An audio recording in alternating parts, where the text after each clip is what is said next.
actividades de la materia de arquitectura de computadoras. A continuación, mi compañero va a explicar la unidad 1.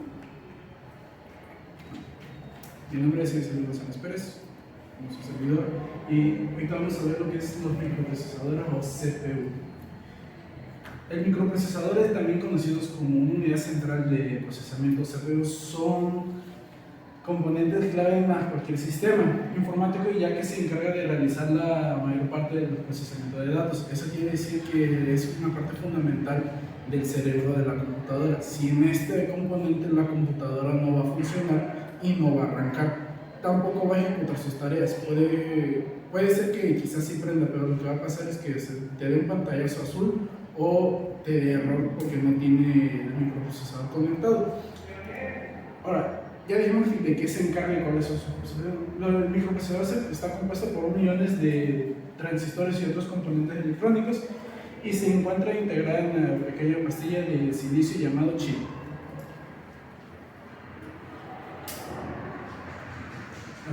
Tipos de arquitecturas en la evolución de la CPU.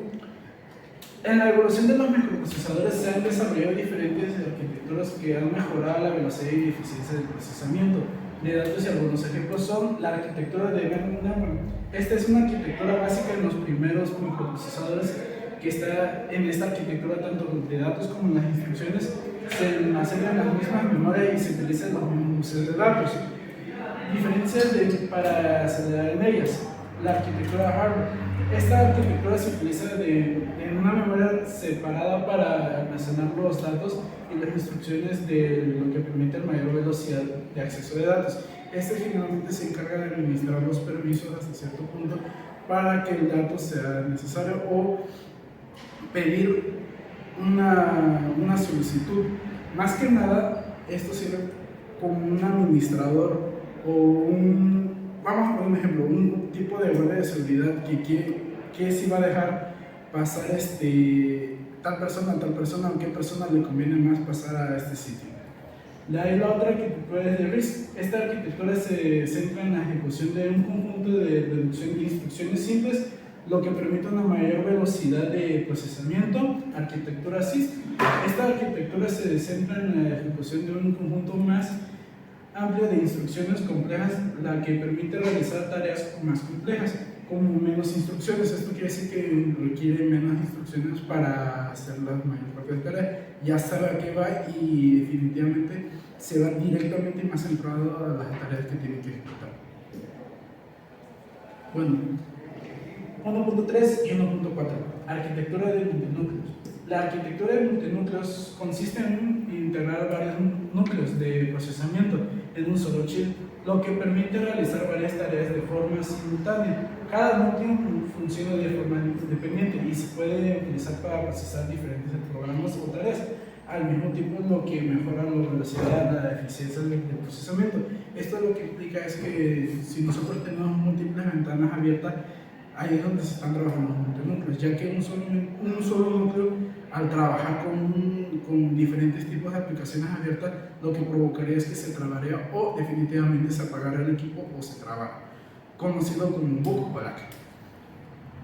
Multiprocesamiento o multiuso. El multinúcleo es un multiprocesamiento. El multinúcleo consiste en utilizar varios hilos de procesamiento para ejecutar diferentes partes de un programa en paralelo. Cada hilo puede ser asignado a un núcleo diferente, lo que permite aprovechar al máximo la capacidad de procesamiento del microprocesador. Quiere decir que esta va a generar como autopistas para que el flujo de datos sea más eficiente y no se trabe. Lo que va a permitir es mayor rendimiento en la computadora. Ahora hablaremos sobre las memorias. Las memorias son dispositivos electrónicos que almacenan muchos datos e instrucciones necesarios para que el funcionamiento de la computadora rinda óptimamente. Existen varios tipos de memoria, como es la RAM, la ROM, caché, virtual y flash. La memoria se organiza en una jerarquía basada en la velocidad y capacidad de almacenamiento de esta, donde la memoria da más rapidez y de menor capacidad se utiliza para almacenar los datos y programar los más utilizados. En la organización básica de esta se refiere a cómo se almacenan y organizan los datos y las instrucciones en el dispositivo de la memoria. El acceso a los datos y temporización se realiza a través de un proceso de temporización que controla la lectura y escritura de los datos. La velocidad de acceso a la memoria es un factor importante en el rendimiento de la computadora. Los tipos de memoria son de diferentes, las cuales incluyen RAM, ROM caché, memoria virtual y memoria flash. Cada tipo tiene una característica única y se utiliza para diferentes propósitos en la computadora, dependiendo de factores como la velocidad de acceso, la capacidad de almacenamiento y la volatilidad. Los buses y puertos estándar. Los buses y puertos estándar son componentes importantes en la arquitectura de una computadora que se utilizan para transferir datos entre los diferentes componentes del sistema. El bus es un conjunto de líneas que transmiten información como direcciones y datos entre los componentes de esta misma. Los puertos estándar son interfaces de entrada y salida que se utilizan para conectar dispositivos y periféricos a la computadora como el USB, el HDMI y el Ethernet. Su evolución ha permitido una mayor velocidad de transferencia de datos de una variedad de dispositivos conectados a la computadora.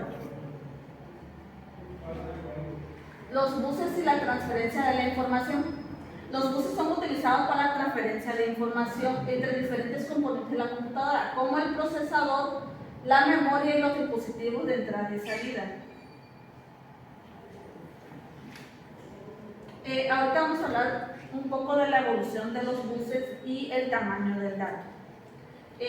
A medida que los datos han evolucionado, los buses también han evolucionado para satisfacer las necesidades de transferencia de datos más rápidas y eficientes.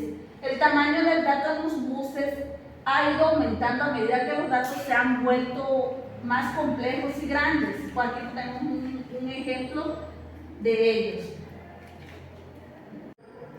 Entre los tipos estándar, de puertos estándar, existen varios.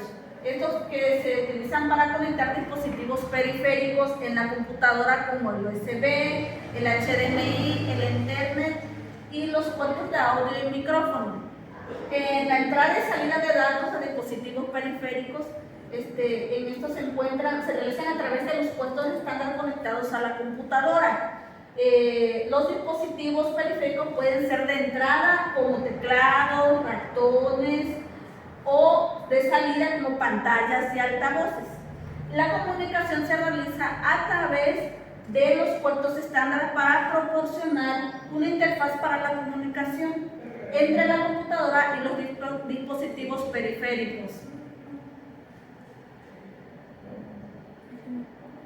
Bueno, los chips de su evolución y la capacidad de una computadora. Las características principales de los chips son un conjunto de circuitos integrados que se encargan de conectar los componentes de la computadora como el procesador, la memoria y los dispositivos de entrada y salida. Esto quiere decir, por ejemplo, aquí tenemos una representación de una placa madre. Aquí podemos ver lo que son los chips, lo que está integrado en el circuito integrado. Por favor, siguen. 4.2 y 4.3. Las mejoras de la evolución de los chips. Una medida que la tecnología ha avanzado, los chips se han mejorado para soportar la velocidad de transferencia de datos más rápidos y una mayor cantidad de componentes. La 4.3, las características de los chips actuales. Los chips actuales ofrecen una mayor capacidad y conectividad para los componentes de la computadora, lo que permite un mejor rendimiento y una mayor capacidad de procesamiento. 4.4. Desempeño de las computadoras actuales.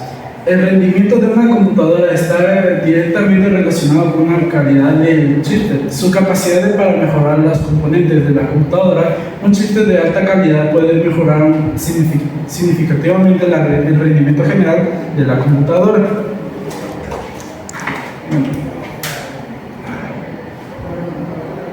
Bueno, la conclusión es que vemos la historia que fue de la arquitectura de la computadora. Y aquí tenemos las bibliografías donde sacamos la información. Son libros, mayor parte de estos libros que están aquí anotados vienen en inglés. Si quieren verlos, están sus versiones en español, algunos son de pagas, pero para su mejor, para sacar información, sería traducirlos. Se les agradece mucho por prestar atención. Gracias. Gracias.